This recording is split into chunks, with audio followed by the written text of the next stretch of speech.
Dios me les bendiga, hermanos. Acá estamos, gracias al Señor. Amén. Continuamos en Romanos. Amén. Recuerda que habíamos estado en Romanos, hablando anteriormente acerca de estar en el pecado. Habíamos comenzado estando en Adán o estando en Cristo, ¿se acuerdan? En Adán o en Cristo. Ya habíamos explicado que contrario a lo que muchas personas quizás desearían o quizás entienden, pues no hay un estado intermedio. O estamos en Adán, o sea, en el estado natural, como cuando usted nació, o estamos en Cristo Jesús, que hemos nacido de nuevo. Más adelante, si seguimos, cuando estuvimos hablando después del capítulo 5, que le mencioné ahora, capítulo 6, muertos al pecado. ¿Recuerda? Muertos al pecado. Y da por dando el ejemplo, ¿qué es lo que quiere decir muertos al pecado? Porque tú dices, pero como yo estoy muerto, yo estoy vivo. Yo me siento vivo. Quizás algunos jocosamente dirían, pues hay algunos que están un poco más para allá que para acá. Pero eso también es un decir puertorriqueño, ¿verdad? Que dice, pues, yo estoy más para allá que para acá porque quizás me quedan 2 recortes, diré a alguien. Pero lo decimos jocosamente porque hay personas que piensan que están más cerca de irse a la eternidad que otros, pero en realidad uno nunca sabe cuándo va a ir a la eternidad. La realidad es que estamos nuevos en Cristo o estamos en Adán. Pues cuando pasa el capítulo 6, Pablo dice, pero mire hermano, es que nosotros estamos muertos al pecado. Yo estoy vivo, estoy en vida, pero estoy muerto al pecado. ¿Y qué quería decir? Pues simplemente, lo ilustramos, ¿se acuerdan de la hipoteca? Que si alguien, usted iba a dar un pagaré de la hipoteca y venía alguien por el lado y dice, ¿cuánto usted debe? ¿Cuánto usted debe? Pues yo llevo tantos miles de pesos, aquí está el cheque, saldo. ¿Verdad? Y después al otro mes usted va al banco a pagar el pagaré, que ya está saldo, y le dicen, pero ¿cómo es posible que usted venga a pagar esto si ya está pago? No, yo lo sé, pero yo quiero pagar otra vez. ¿Verdad? Diría, nadie haría eso. Al contrario, todo el mundo pondría, ¿verdad? Pondrían, aquí vino fulano, le pagó la hipoteca a este que está aquí. Y pondrían una foto al frente para que supieran. Y pondrían un guardia en la puerta y dice, cuando venga este otra vez de tal pagar la hipoteca, lo acompaña y lo envía a un psicólogo o a otro. Porque nadie haría eso. Pues Pablo usa una analogía similar para decir que por eso mismo es que ya nosotros no tenemos nada que ver con el pecado. Ya el que saldó la hipoteca no tiene nada que ver con el banco. Ya no le adeuda al banco. Cuando usted está muerto al pecado, ya usted no le adeuda al pecado. ¿Sabe por qué? Porque la deuda que usted tenía respecto al pecado y la muerte, Cristo la pagó. Por lo tanto, si Cristo la pagó, usted no tiene que pagar nada. Amén. Recuerdo que había muchas personas, ¿verdad?, que conocía yo me criaba, y yo escuchaba estos cuentos, decía, fuimos a la Catedral del Cristo de los Milagros de Buga, allá en Colombia. Y fuimos allá. Ay, eso es lo último. Tú vas desde bien abajo y la catedral está allá en una loma y vas jodillado por encima del camino ese de adoquines hasta allá arriba. Y yo oía que ellos hacían esos cuentos y yo les preguntaba hoy, ¿y para qué tú haces eso? Que así yo participo de los sufrimientos de Cristo. Y de momento parecía como algo bien espiritual, pero la realidad es que lo que ellos querían hacer era como sentirse que estaban pagando algo. Yo estoy seguro que cada paso, cada mondad de rodillas que cogían en cada paso, le decía, esto es por esta poca vergüenza que hice. Y aquello es aquella vez que yo le falté el respeto a fulano. Y esto aquí fue aquella vez que yo hice esto o lo otro, o no hice algo bueno que tenía que hacer. Entonces, ves, por mi culpa, por mi gran culpa, o sea, que todo eso se lo enseñaban y se lo inculcaban. Y pensaban que estaban pagando. Entonces, ¿qué hizo Cristo en la cruz? Si no fue pagar por nuestros pecados. Amén. Ahora, aquel que pretende pagar lo que Cristo pagó, pues definitivamente no cree que Cristo hizo una obra redentora en la cruz. Ese es el argumento de Pablo en el capítulo 6. Y por eso después decía, pues ahora que no le debemos nada al pecado, ¿qué vamos a hacer? ¿Entregarnos en las manos del pecado? ¿O vamos a entregarnos en la gracia de Dios que fue la que nos salvó? Dice, en ninguna manera. Porque ustedes no saben que cuando alguien se entrega al pecado es que es esclavo del pecado y usted ya no es esclavo del pecado. Ese es el punto último que estaba haciendo Pablo. Parecería como si algunos creyentes vivieran esclavos del pecado todavía, como que no sacan los pies del plato del pecado. Sí sabe, ¿verdad? Porque el pecado envicia. Eso es otro tema que habíamos estado trayendo. El pecado envicia. El pecado es algo que amarra a la persona. Como la persona que depende de jugar cualquiera de estos juegos de azar, ¿verdad? Y no le hace falta ni la propaganda. O sea que por ahí dice la suerte, a cualquiera le toca. Y todas esas cosas. Y juega para que te pegue, si no juegas no te puedes pegar y todo ese tipo de cosas. Y la persona, ¿verdad? Aún en su subconsciente o consciente, van y juegan. Entonces hay personas que van y tú vas, por ejemplo, a la gasolinera y entonces pues te tiene que esperar que fulano gaste, te bote 30 pesos en el Pega 3, en el Pega 4, dame 2 de loto, de estas cosas, dame el automático o no, tírame este número. O sea, ellos se saben todo ese asunto, todo ese sistema, toda esa parafernalia, son bien inteligentes en eso. En la mecánica, lo que no les nace es que todas esas tonterías son botar literalmente el dinero, bajo la esperanza de algún día pegarse. Usted dirá, ¿y por qué? Si prácticamente no se pegan y lo que hacen, si sacan la matemática, se dan cuenta que es más lo que pierden que lo que pudieron haberse ganado. ¿Por qué siguen ahí? Porque están enviciados. Y el vicio los ata, el cuerpo se lo pide, como que dice. Las personas que beben también. ¿Okay? Socialmente, a mí no ven ovina.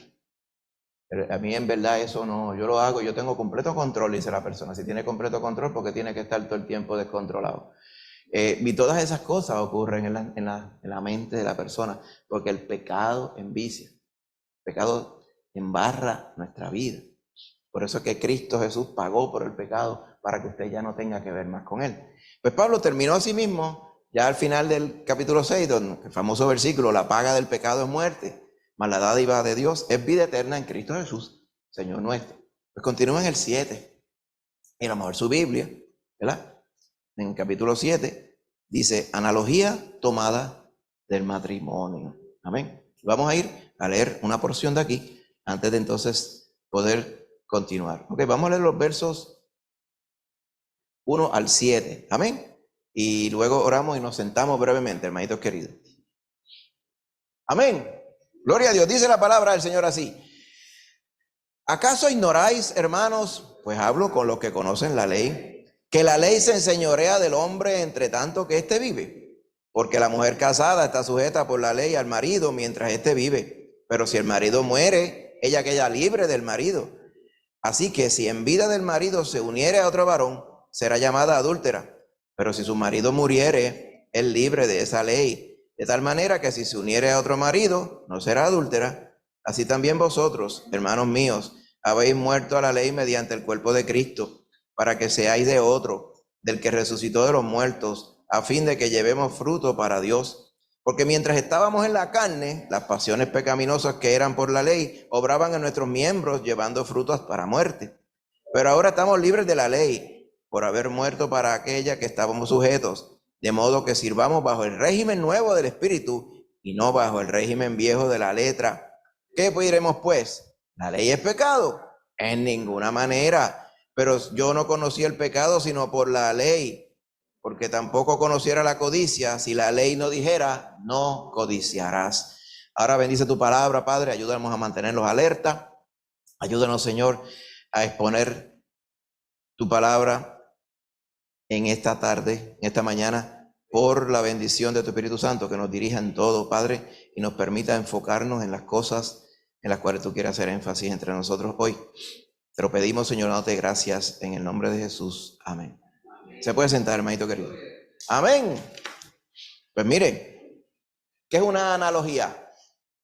Una comparación, ¿verdad? Una analogía, una comparación. Aquí está comparando ¿qué con el matrimonio? Pues está comparando lo mismo que estaba diciendo al principio del capítulo 6 y de hecho la mayoría del capítulo 6, pero más bien al principio. Cuando usted está esclavo de algo, pues ahora está diciendo, mire, para que puedan entender, dice, entienda bien esto, recuerde, se supone que usted sepa esto porque le está hablando a los que conocen la ley. Lo interesante es que la epístola se llama a los romanos. O sea que le está hablando a los judíos o a los que se habían hecho judíos en Roma, que había una gran cantidad de judíos allá. De hecho, es evidente cuando vemos que Pablo conoce a Priscila y Aquila, que habían estado en Roma, pero ahora estaban en Éfeso, porque Claudio, el emperador, había votado a todos los judíos de Roma, lo cual quiere decir que es evidente de que había muchos judíos en Roma y por alguna razón, pues, a Claudio le estuvo bien expulsar a todos esos judíos de allí. Cuento largo corto, es evidente de que había muchos judíos en Roma. Dice, habló con los que conocen la ley. ¿Ignoráis, hermanos, que la ley se enseñorea del hombre entre tanto que éste vive? Dice, o sea que el varón tiene un dueño que es la ley. Pero vamos a ver qué es lo que él quiere. Dice, porque mire, la mujer casada está sujeta por la ley al marido mientras éste vive. Pero si el marido muere, o sea, ella es viuda, ella queda libre de la ley del marido, ¿verdad? Y aquí no abunda mucho sobre la ley del marido, pero obviamente cuando vamos al Antiguo Testamento, pues se explica claramente que por el hecho de que son una sola carne, pues ese es el trasfondo de todo, pues la mujer pertenece al marido, el marido a la mujer. Amén. ¿Cuándo deja de ser eso? ¿Cuándo? Únicamente cuando el marido muere. ¿Okay? Ahora, recuerda que aquí no está sentando toda la doctrina referente al matrimonio. Este es un ejemplo que está tomando. Cuando vamos a otras porciones de la Escritura, es evidente que hay otra forma de romper esa validez, y es cuando alguien o uno de ellos o los dos violentan esa unión mediante el adulterio.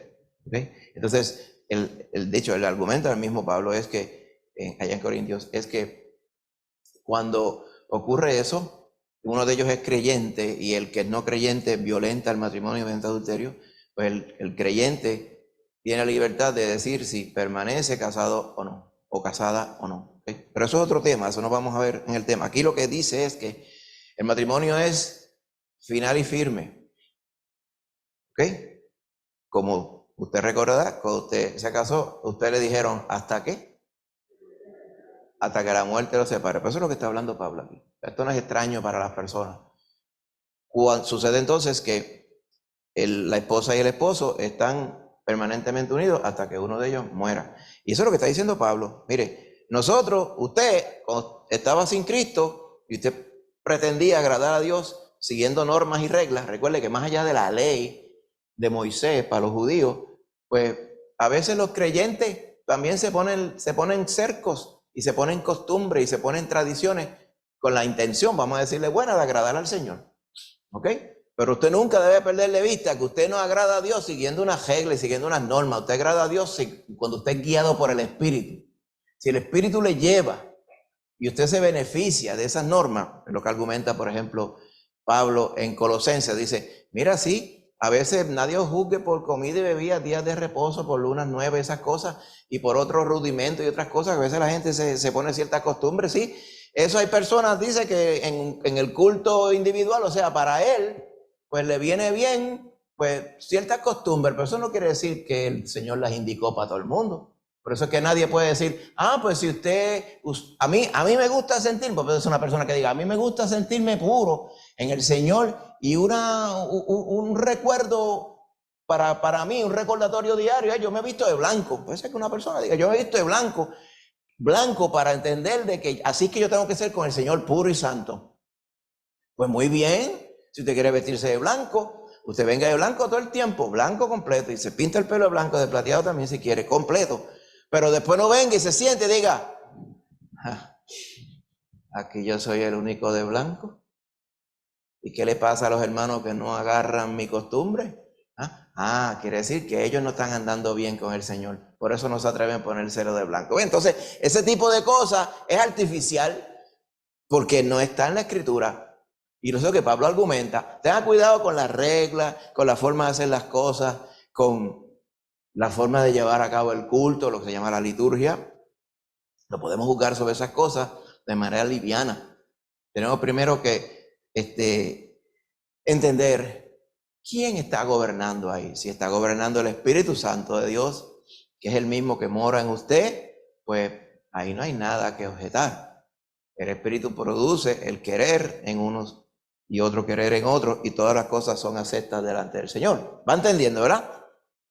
Gloria a Dios que lo entendemos. Sabe que inmensa mayoría de personas no entienden esto. Pero hay personas que quieren que usted sea como ellos son. Eso lo llaman agayú. Quieren que usted sea como él. Yo quiero que sean como yo. ¿Por qué? Porque es que yo siempre estoy en lo correcto y se me hace que si no están como yo, pues no están correctos. Y yo quiero que estén correctos. Por lo tanto, la gente se envuelve en estas cosas. Por eso Pablo, a través de la palabra y la palabra del Señor, argumenta sobre esto. Ahora, volviendo a este asunto, la casada entonces, cuando el marido fallece, pues ya es libre de hacer lo que quiera, o quedarse así viuda, o de casarse con otro. Por eso dice, si el marido está en vida, dice el 13, y ella se une a otro varón, será llamada adúltera. Si su marido muriere, ella es libre de la ley porque su marido murió. De tal manera que si se uniere a otro marido, no quiere decir que tiene que unirse, pero si se uniere, ya no será adúltero. Eso en el 4, pues así mismo nosotros somos también. ¿Cómo? Dirán, ¿cómo? Pues porque ya usted murió a la ley. No fue que la ley murió, pero él está usando lo mismo. Uno de los dos murió. ¿Ok? Y usted ahora lo que va a argumentar Pablo es, no solamente usted le murió al pecado, por lo tanto usted ya no le debe nada al pecado, por lo tanto usted ya no está casado con el pecado. Eso es lo que Pablo quiere decir. Ya usted no está atado al pecado. Amén. Por un juramento, por una trascendencia que hubo. ¿Ok? Claro, lo que está diciendo aquí no es que lo que murió fue el pecado, sino usted murió al pecado, pero es lo mismo. ¿Ok? Entonces está diciendo eso mismo fue lo que pasó. ¿Ok? Ya usted murió a la ley mediante el cuerpo de Cristo. O sea, ya cuando usted pasa a ser de la iglesia, amén, por haber muerto al pecado, porque Cristo le salvó, ¿ok? Ya usted ya no le debe nada al pecado. ¿Para qué? Porque ahora usted de otro, dice el verso 4. ¿De cuál? Del que resucitó de los muertos, a fin de que llevemos fruto para Dios. Así que eso fue lo que hizo el Señor Jesucristo. Él rompió ese juramento eterno que usted le había hecho al pecado: te serviré hasta en el lago de fuego. Aunque usted no diga, yo no recuerdo haber dicho estas palabras. Eso es lo tétrico de esta cosa, que no hacía falta que usted dijera esas palabras, pero usted estaba atado, estábamos todos atados. Ya por el simple hecho de participar. Usted no ha entrado a un website que diga, use of this website means you accept the terms of the use. Como que dice, si alguien le dice, mire, usted entró allí y usted violó unas normas de mal uso en ese website. Yo nunca dije que iba a obedecer esas normas cuando yo firmé para obedecer esas normas. Y entonces abajo lo dice, el simple hecho de que usted está usando este website ya quiere decir, implica que usted está de acuerdo con las normas. Y así, esa es la letra chiquita que está abajo, el fine print ese que parece así, parece una línea, pero son letras. Esas están en todas las cosas. En muchas cosas de los contratos. Por ejemplo, usted alquila un vehículo, el precio y las millas, qué sé qué cosa, todos esos asuntos están en la primera página, la primera mitad de la primera página. Si usted imprime el contrato completo, tiene como 15 páginas. Y dice, wow, y todas esas cosas. Entonces, usted aceptó todo eso.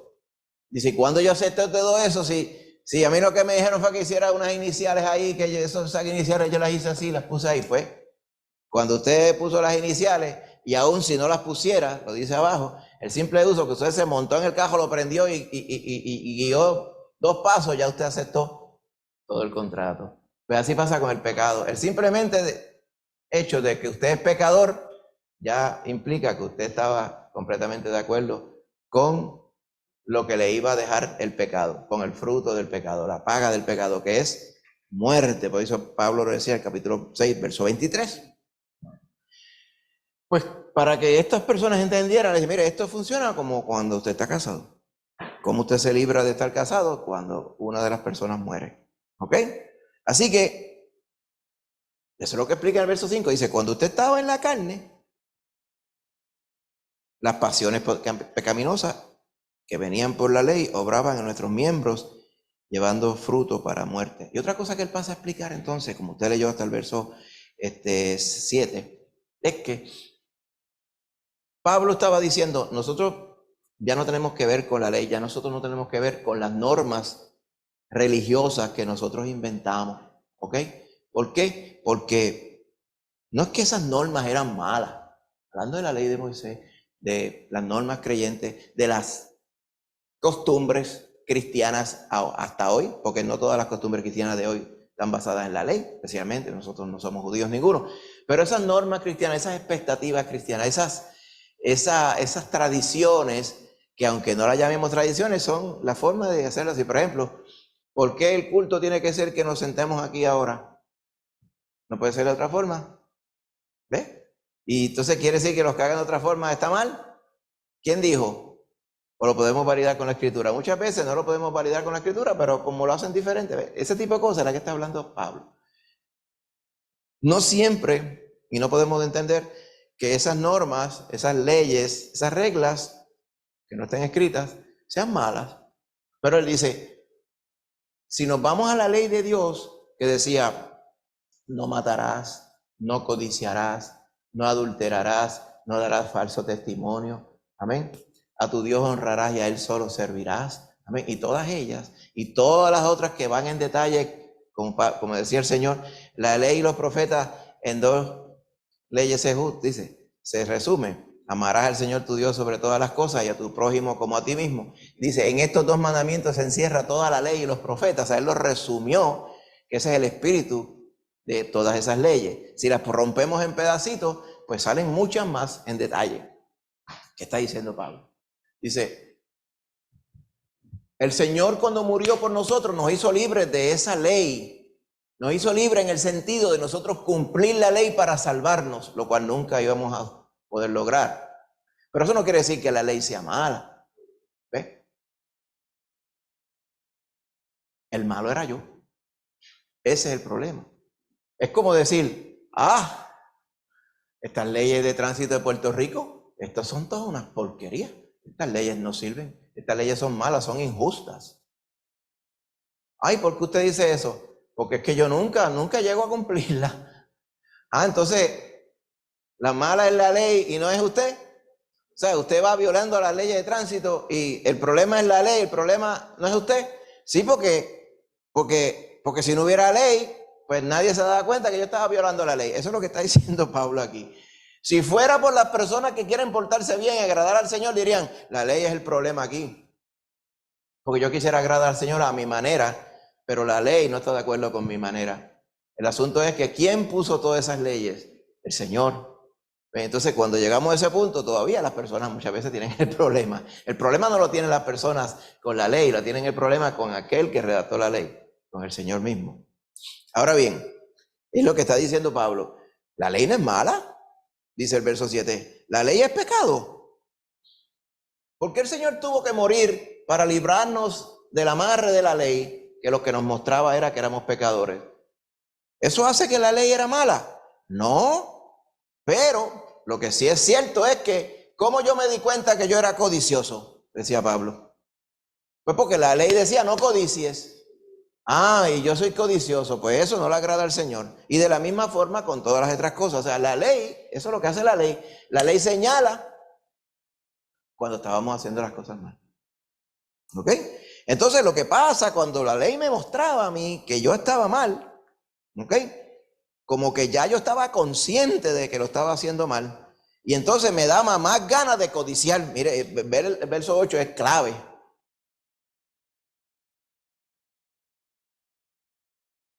Usted no sabe los nenes. ¿Usted crió niño? No toques eso. No te acerques. No toques el clamp Así. No, yo no estoy haciendo nada.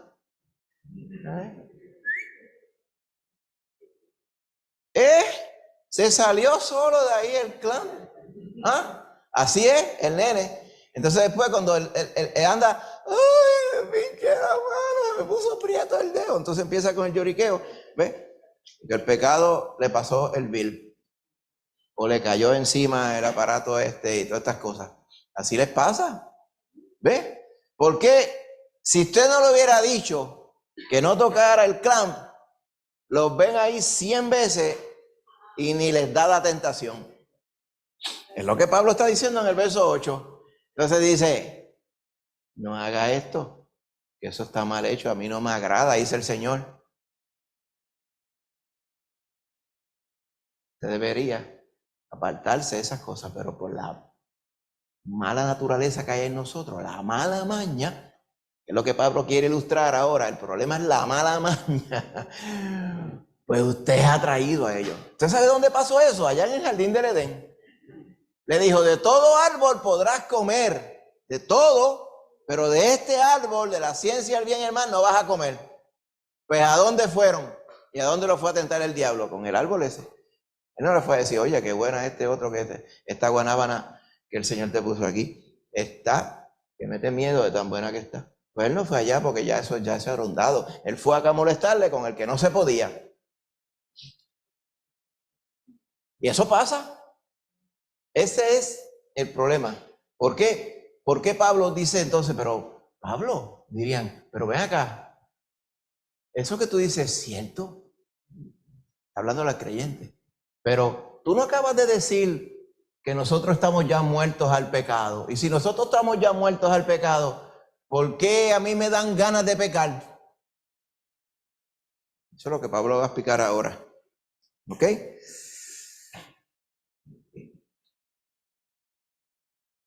Dice, verso 12, de manera que la ley a la verdad es santa y el mandamiento santo, justo y bueno.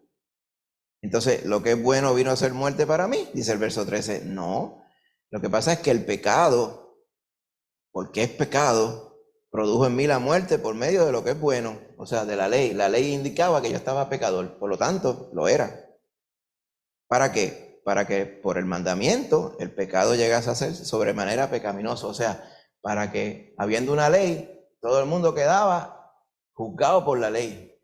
Entonces ahora con la ley, si le pasan el sedazo de la ley, todo el mundo es pecador. Cuando antes de la ley, pues cada cual hacía, como dice el libro de los jueces, lo que bien le parecía, que no había rey en Israel, cada cual hacía lo que le daba la gana. Pues no había nadie que lo juzgara, pero ahora sí hay que lo juzgar. Dice, sabemos entonces, mira el 14, que la ley es espiritual, claro, viene del corazón de Dios, pero yo soy carnal, vendido al pecado, porque lo que hago no lo entiendo. Pues no hago lo que quiero, sino lo que aborrezco, eso hago. Pablo está hablando como creyente. Dice, ¿a dónde va a llegar Pablo con esto? Porque ya yo entendí que yo no le debo nada a la ley ni al pecado, porque ya yo morí en esa relación y ya yo no le debo nada. Pero entonces, ¿por qué siento la tentación de pecar? ¿Por qué? Dice, porque lo que no quiero, eso hago, dice el verso 16. Cuando hago eso, apruebo que la ley es buena, porque yo no quiero hacer la ley, yo quiero hacer lo que me da la gana. Lo que es, y me indica que hay un problema adicional, y es una realidad adicional en la vida del creyente. Dice, de manera, de verso 17, que ya no soy yo quien hace aquello, o sea, el pecado, lo malo, sino el pecado que mora en mí. Entonces dice, wow, pero espera. Estamos muertos al pecado en virtud de que el Señor rompió esa deuda, pero ¿cómo ahora hay pecado en mí? Amén. Porque nosotros tenemos que entender claramente que en el creyente hay dos naturalezas. Eso es lo que está explicando aquí. Amén. Cuando usted se salva por la fe en Cristo, ¿ok? No quiere decir que Dios cambia la vieja naturaleza. ¿Ok? La vieja naturaleza está igual en su vida. Lo que el Señor hace es que salva su alma. Amén. El cuerpo suyo está igual. Si el cuerpo suyo no tuviera pecado, no tuviera enfermedad, ¿verdad? Vaya usted pensando bien. ¿Y por qué usted se sigue enfermando? Usted podrá argumentar que cuando el Señor le libertó del pecado, posiblemente le removió un montón de vicios dañinos que a lo mejor lo hubieran matado ya. No estuviera usted aquí. Pues gloria a Dios. Amén. Pero todavía usted tiene achaques y enfermedades. Amén. Todavía a usted le duelen las cosas. Todavía usted se marea, le da un dolor de cabeza, le dan vaídos, le dan cuánta cosa. Tiene enfermedades crónicas. ¿Por qué? ¿Por qué? Porque hay pecado en usted. No quiere decir que esas enfermedades sean directamente resultantes de su pecado, pero todavía hay pecado en usted, aunque usted sea creyente. Esa naturaleza está ahí. ¿Por qué el Señor la dejó ahí? Porque este cuerpo todavía, que el cuerpo, la carne, es donde reside esa mala costumbre, ese deseo, esa tentación de decir, esto es lo que a Dios no le gusta, pues ¡guau! Por ahí me voy primero. El asunto del nene tocando lo que usted le dijo que no tocara. Usted le puede decir, no toque este. Y dice, pues ¿puedo tocar aquel? Sí, pero él no toca aquel, él toca este. Porque él sabe que ese es el que no se puede tocar. Oye, ¿cómo es eso posible? Y darle vueltas ahí, va. Y usted lee libros seculares que tratan de explicarle eso. Pero no hay que leer libros seculares. Usted lee unos cuantos versos del capítulo 7 de Romanos y se lo explica clarito. Que la maldad está en la persona. Pueden decir, como dicen por ahí, está entregado a la maldad. Yo he entregado a la maldad. Pues lo dice que usted está entregado a la maldad. Cuando usted viene a Cristo, Cristo redime su alma. El alma se iba a condenar eternamente. El alma es redimida. Y usted dirá, ¿y entonces qué va a pasar con el cuerpo? El cuerpo también, pero no aún. Cuando habla en 1 Tesalonicenses 4, en 1 Corintios 15, que Pablo dice, no todos moriremos, pero todos seremos transformados al cuerpo de la gloria suya, la gloria del Señor. Amén. Quiere decir que el cuerpo que usted tiene ahora no es el cuerpo de la gloria del Señor. Es el mismo cuerpo que usted tiene desde que nació. Con ciertos modelitos más adelantaditos, ¿verdad? Pero es el mismo cuerpo con el cual usted nació. Entonces se da cuenta y dice, wow, estos huesos míos tienen 59 años, ¿en serio? Bueno, usted dirá, pues los huesos míos tienen, pues, no sé, 80 y pico y están todavía ahí, ¿verdad? Porque usted no le han cambiado los huesos. Dice, wow, ha salido bastante bien. Dice, no, pero según estudiamos, los que estudian ciencia, dice, pero la verdad que el pelo no es el mismo de cuando usted nació porque el pelo va creciendo, entonces lo va cortando. ¿Verdad, Pero los dientes que usted tiene aquí, esos dientes usted los tenía, ¿verdad? Y estaban naciendo de allá adentro. Son los mismos, cuando salieron los dientes permanentes, son los mismos dientes, a menos que le hayan cambiado pieza y le han puesto caja y todas esas cosas, pero son los mismos dientes con los cuales usted nació. Dice, wow, cambió son esos dientes, que usted no sé, cosas que sean tan viejas como esos dientes. Tremendo eso, ¿verdad? Pero ninguna de estas cosas son redimidas, por más buenas que sean, es por la gracia del Señor. Ahora va a llegar un tiempo que el cuerpo va a ser redimido, para ser como el cuerpo de la gloria suya. Y te recuerda, dice, nos da una idea la palabra cómo era el cuerpo de la gloria del Señor. Cuando Él fue resucitado, decía que de momento estaban los discípulos sentados allí adentro de un cuarto y ¡prá! Él se aparecía, paz a vosotros. Y entonces se aparecía, pero no es que era un vapor, lo podían tocar, le dijo, toca aquí, toca acá. Comía. Y dice, pero ¿cómo es posible? Pero nosotros no podemos entender eso porque no estamos ahí. Para usted entenderlo, usted tiene que estar allí, ¿verdad? Usted tiene que haber pasado por eso. Como que dice, ¿y cómo usted sabe que usted es salvo? Exacto, porque usted sabe que usted es salvo. Sí, porque usted sabía que estaba perdido y ahora usted sabe que está salvo, porque usted fue el protagonista junto con el Señor. Sí. Usted sabe que está salvo. Dice, el Espíritu de Dios da testimonio a nuestro espíritu de que somos hijos de Dios. Amén. Bueno, cuando usted vaya a la eternidad, antes de ir a la eternidad, antes de entrar en esa eternidad, van a hacer su cuerpo de acuerdo a la eternidad, porque si no, no es eterno, ¿verdad? Entonces, ir a la eternidad, esa vida de arriba, que es la que se traduce vida eterna, vida de arriba, vida de la eternidad del cielo, ¿amén? Ese cuerpo suyo, pues hay que cambiarle un montón de cosas, porque el cuerpo no es eterno. El alma sí, ya está redimida, pero falta el cuerpo. Entonces, ya ven acá, ¿y por qué el Señor para avanzar? ¿Verdad? Para avanzar. Si ya vemos en la Biblia, dice, está con una pregunta. Si ya en la Biblia dice que somos de Cristo y nadie nos puede arrebatar de la mano de Cristo, por lo tanto, pues vamos a ser transformados. ¿Por qué no nos transformó ahí de un jalón? Como diríamos aquí en Puerto Rico. ¿Por qué? Es una gran pregunta. Usted dirá, pudieron haber tantos beneficios desde el principio que el Señor me hubiera transformado al cuerpo de la gloria suya. Me imagino, viendo a través de todo lo que el Señor, ¿verdad?, nos enseña en su palabra, que Él pretendió que usted se quedara con el mismo cuerpo viejo, chavado que usted tenía, chavado por el pecado, para que usted pudiera mostrar la gloria del Señor a los que aún, por estar perdidos, tienen el mismo cuerpo chavado que usted. Pero la diferencia es que Cristo vive en usted a través del Espíritu Santo. Sí, pero qué bueno hubiera sido que yo hubiera sido transformada en principio. Amén. Pero una gran pregunta. Cuando usted llegue allá a la eternidad, usted le pregunta al Señor, Señor, ven acá una cosa. ¿Por qué nosotros pudimos haber dado testimonio al perdido, al haber sido transformado? Más todavía, al cuerpo de la gloria suya. Dice, hay personas que tienen un cuerpo eterno ya en el mundo hoy. ¿Quiénes son esos? Los hijos de Dios. Pero el Señor en su sabiduría no lo quiso así. Pienso yo, tiene que ver cuando se desarrolla el tema de las personas. ¿Qué le es de testimonio a las personas que están perdidas?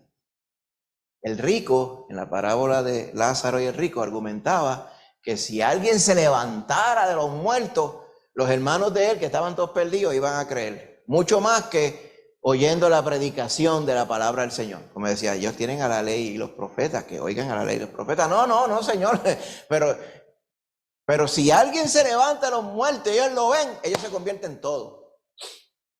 Él dice, si no, le dijo Abraham, si no oyen a la ley y los profetas, tampoco se van a persuadir. Aun si alguien se levantara de los muertos. ¿Cuál es la evidencia? Vieron a Lázaro que fue levantado de los muertos.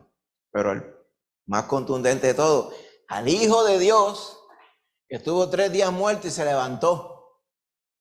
¿Todo el mundo de la humanidad se convirtió de ahí para adelante? No, al contrario.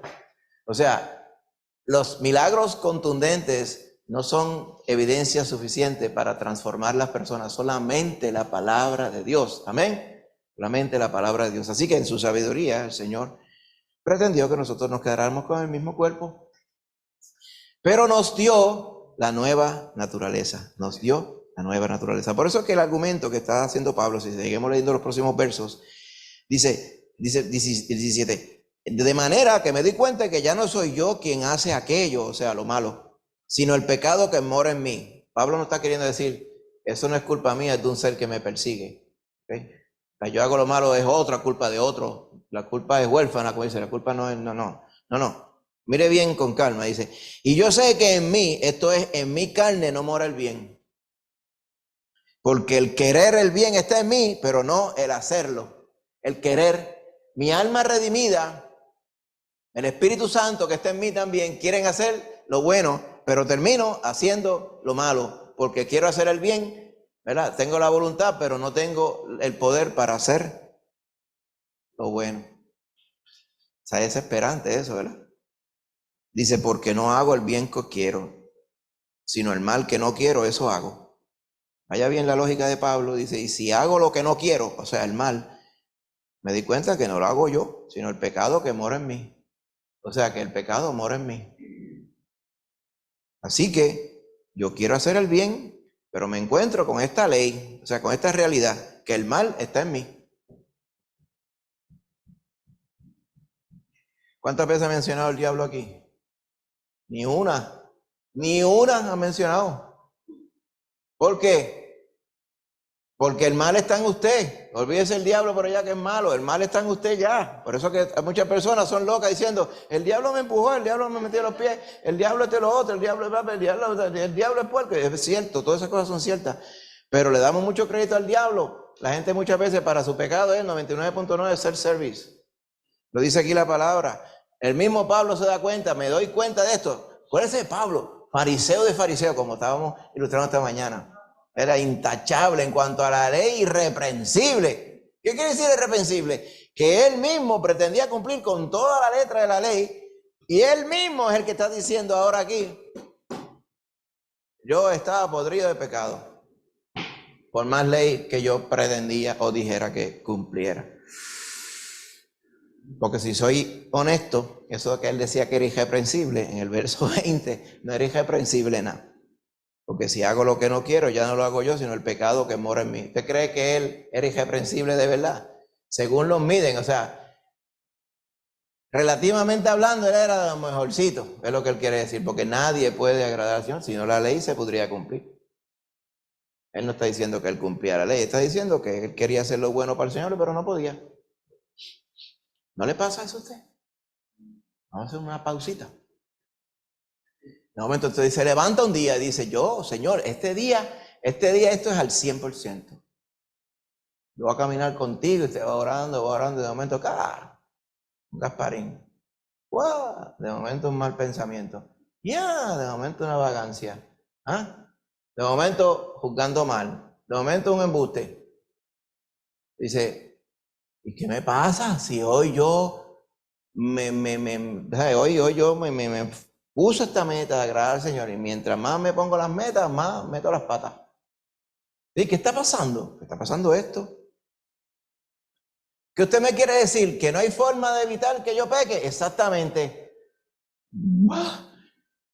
Ese es el argumento de Pablo hasta donde va. Entonces, es desesperante, hermano. Porque si usted en su espíritu, con el Espíritu Santo, usted quiere hacer el bien y no lo puede hacer, pues es desesperante.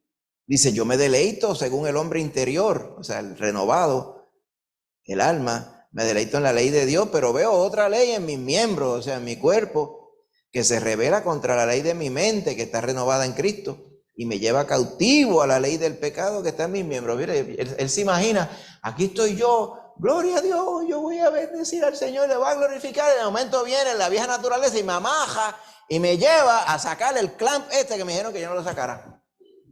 Ese clamp yo ni lo voy a mirar. No miro. Así, miro el clamp. De momento tal cosa, sí, pues por aquí vamos a hacer todas estas cosas,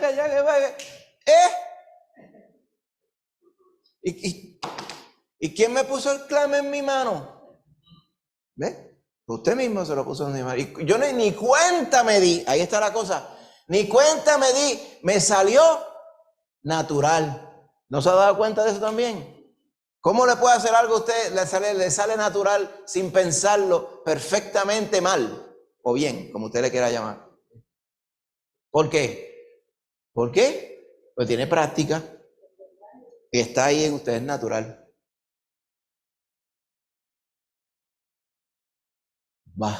¿Y qué vamos a hacer entonces? Desde que el argumento que alguien podría haber hecho es, pues si está en nosotros, pero olvídate, me voy por el chojo, por ahí hago lo que sea, olvídate, si está ahí, no tengo forma. El mismo Pablo decía que él no podía bregar con eso y que pues, si yo soy un infeliz, comparado con Pablo, pues a Dios que reparta suerte, como decíamos.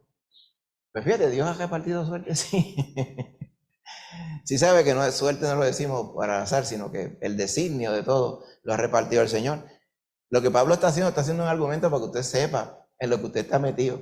¿Se acuerda el dicho este? Está metido en camisa de 11 varas. Yo nunca he podido entender qué varas son esas. Pero como que dice, usted se metió en donde usted no tenía que estar. Y de ahí no hay forma de salir, sino hasta que usted vaya para la eternidad. Mientras usted vaya para la eternidad, ¿qué usted va a hacer? Dice, esa ley me lleva al pecado cautivo que está en mis miembros y yo no puedo bregar contra ella. Y dice en el 24, miserable de mí. ¿Quién me librará de este cuerpo de muerte? Está desesperado, porque él quería hacer lo bueno delante del Señor, pero el cuerpo no se lo permitía. Él dice, yo le doy gracias a Dios por Jesucristo, Señor nuestro, que salvó mi alma. Así que yo mismo con la mente sirvo a la ley de Dios, mas con la carne a la ley del pecado. Si usted lee hasta ahí, dice, esa es la solución. Yo con mi mente sirvo al Señor, pero el cuerpo mío, perdona, ¿sabe? ¿Usted sabe que esa era la doctrina del irresponsable de Ponce? De José Luis de Jesús Miranda. ¿Sabe que él siempre en todas las fotos parecía así? Como si se estuviera atrapando un lunar que tuviera aquí o algo así. Él siempre estaba así, siempre. Dice, ¿por qué siempre estaba así? Porque uno de los disparates que le enseñaba es que él sirve al Señor con la mente, pero que el pecado fue destruido.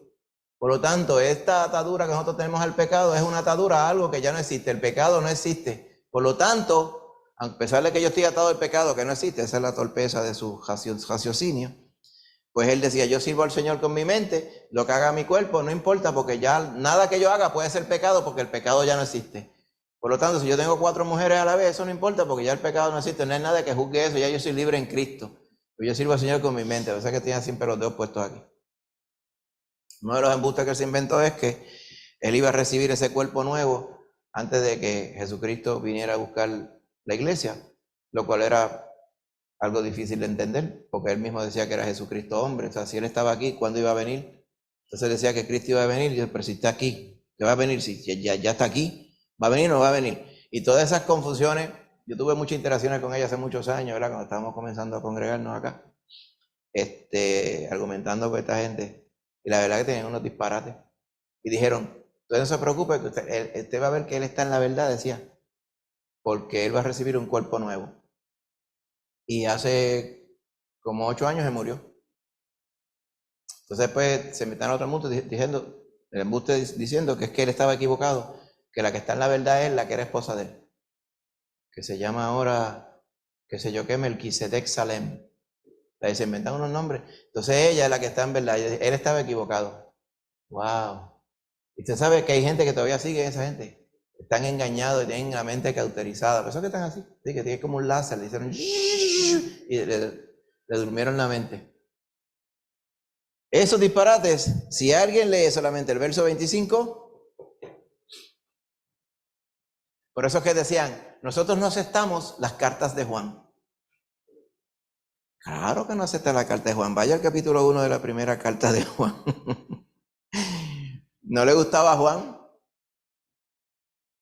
Dice, este es el mensaje que hemos oído de él, dice el verso 5, capítulo 1, primera de Juan. Dios es luz y no hay ninguna tinieblas en él. Si decimos que tenemos comunión con él y andamos en tinieblas, mentimos y no practicamos la verdad. Si andamos en luz, como él está en luz, tenemos comunión unos con otros y la sangre de Jesucristo su Hijo nos limpia de todo pecado. Si decimos que no tenemos pecado, nos engañamos nosotros mismos y la verdad no está en nosotros. Por eso no le gustaba a Juan, porque él decía que no tenía pecado, pero Juan decía que sí. Él estaba por encima de Juan. Yo te digo que la gente se las trae, yo. Ahora, la solución del problema que está en el verso 25, capítulo 7, no es decir que yo no tengo pecado. Es que es seguir leyendo más para abajo. No lo vamos a exponer hoy, pero el argumento de Pablo, recuerde que los capítulos son divisiones artificiales. Pablo escribió una carta completa. Pero en el punto que nosotros llamamos verso 1 del capítulo 8, ¿okay? Dice, pero ahora pues, ¿okay? No hay ninguna condenación para los que están en Cristo Jesús. Los que no andan conforme a la carne, sino conforme al Espíritu. Y ahí está el asunto. La carne tiene pecado y está en usted. Y la carne es la que le lleva a hacer lo que a Dios no le gusta. Pero usted ha sido dotado de poder en el Espíritu Santo de Dios, conforme al Espíritu, para obedecer al Señor y no obedecer la que la carne suya le dice. Eso quiere decir que hay una lucha en usted todos los días. Por eso es que el que se propone, hoy no pecaré, posiblemente mañana, y si sigo con ese tranco no pecaré nunca más jamás. Eso es imposible, porque su carne en ocasiones va a vencer sobre lo que su espíritu va a decir. El espíritu es todopoderoso para hacer que usted ande en santidad, pero la imperfección viene de nosotros mismos. El Señor lo que quiere demostrar aquí, ¿sabe qué es? Que la sangre de Jesucristo, su Hijo, perdonó sus pecados cuando usted se convirtió y le mantiene a usted redimido de sus pecados hasta el día de hoy y hasta que usted se vaya. Porque lo que quiere decir esto es que lo que usted acumuló de pecado el día que usted se convirtió y los después, ¿qué va a pasar con eso? Por eso es que dice la palabra que Jesús vino a ser autor de eterna salvación para los que dependen de él. Eterna salvación. Esa salvación, el día que usted se salvó, estaba prescrita a que el sacrificio de Cristo cubrió los pecados suyos hasta ese momento y también los futuros. Eso no quiere decir que usted tenga un cheque en blanco para pecar. Ese argumento lo va a hacer un poco más adelante otra vez. Pero ya lo hice. Perseveraremos en el pecado para que la gracia abunde. No, él ya dijo eso, ya eso lo aclaró. Eso no lo vamos a hacer porque somos de Cristo Jesús. Pero tenemos la lucha interna. Y el pecado que usted cometa, Cuando usted va delante del Señor, el Espíritu le va a mover a usted a arreglarse con el Señor y el Señor le va a perdonar. Eso es lo que dice Juan en el primer capítulo. O sea, que el argumento es decir, no, eso no es pecado, eso es que eso es como cuando le cortan un brazo a uno, que uno se cree que tiene el brazo ahí. No, eso es un argumento flojo. Eso no es la realidad. Cuidado con las analogías y las alegorías, que no todas son reales. Lo que pasa ahora es que cuando usted va y comete pecado y lo va a cometer, ya verá que va a venir ahorita al final y va a quitar este clan de aquí. Va a ver qué se siente. Muy posiblemente sea yo, porque ahorita vamos a quitar esto de aquí. Dice, que no va a estar nada. Y sí, para que después no vean que yo lo hice. Clam, ¿qué clam? Mira a ver si tú ves un clam aquí. ¿Ah? Chequea los bolsillos. Pues por eso mismo, mira, estoy chequeando. Aquí yo no veo nada aquí, que yo veo una llave. Y dirían los nenes, en el otro, chequea en el otro, ¿verdad? Aquí está. Eso fue que me pegué mucho y se cayó solo. ¿Usted ha escuchado ese cuento de los niños también? Se cayó solo, se abrió solo y se metió en el bolsillo solo. Yo recuerdo una vez, pues los sobrinos míos eran chiquitos. Estaba los sobrinos chiquitos también. En casa, ¿sabe que está el portón? Cogedizo. Hay un portón intermedio y hay un kennel adentro, que antes era un kennel, ahora allí está el barbecue. El kennel, de 3 portones con cejado. La perra adentro, otra perra que teníamos. De momento la peja en la calle, por allá abajo, y se formó un jabolón, buscar la peja, porque esa peja no estaba acostumbrada a estar en la calle, loca por ahí, ¡fua! Un dálmata de eso, ¿sabes que son locos? ¡Fua! Por todos lados. Pues con mucha dificultad recogimos la perra, entonces después pusimos a averiguar, ven acá, ¿cómo es posible que esta perra se soltó? Y los sobrinos me decían, yo no sé, ya se salió. Se salió.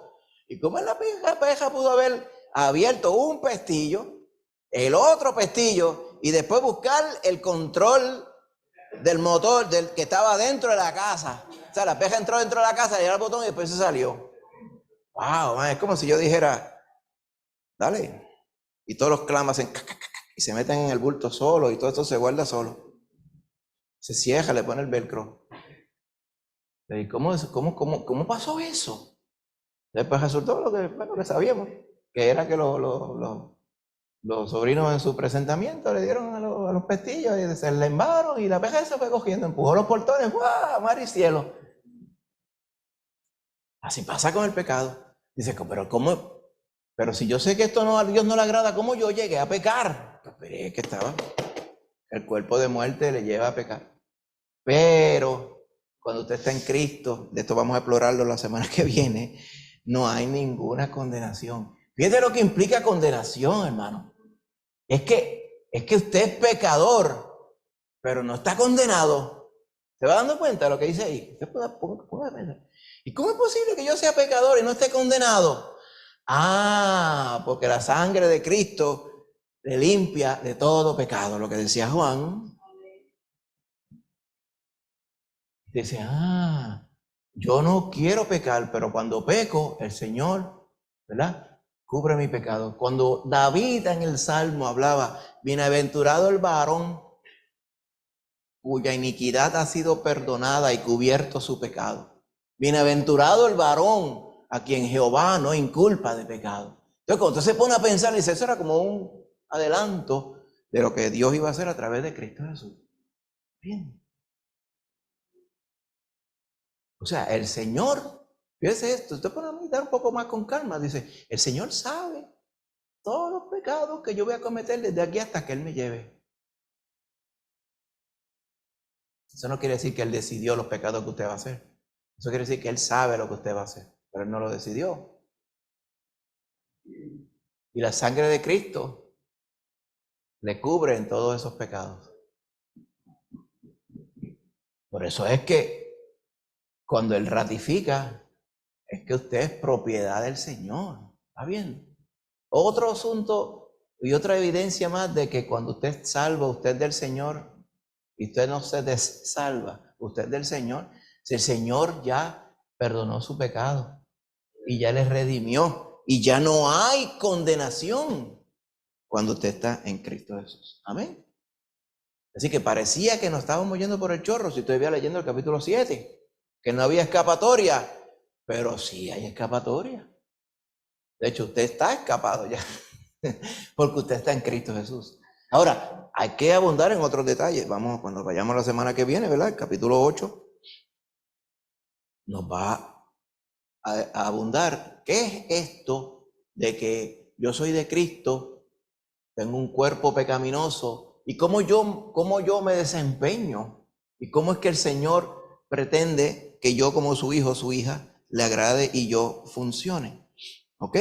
Y por ahí vamos, ese capítulo es esencial. Así que léase el capítulo 8. Amén. Capítulo 8 es esencial. No vamos a ir al capítulo 8 completo, vamos a ir con calma. ¿Ok? Pero léalo para que usted, ¿sabe qué? Léalo el capítulo 8 todos los días de asignación. Hasta el domingo que viene, amén.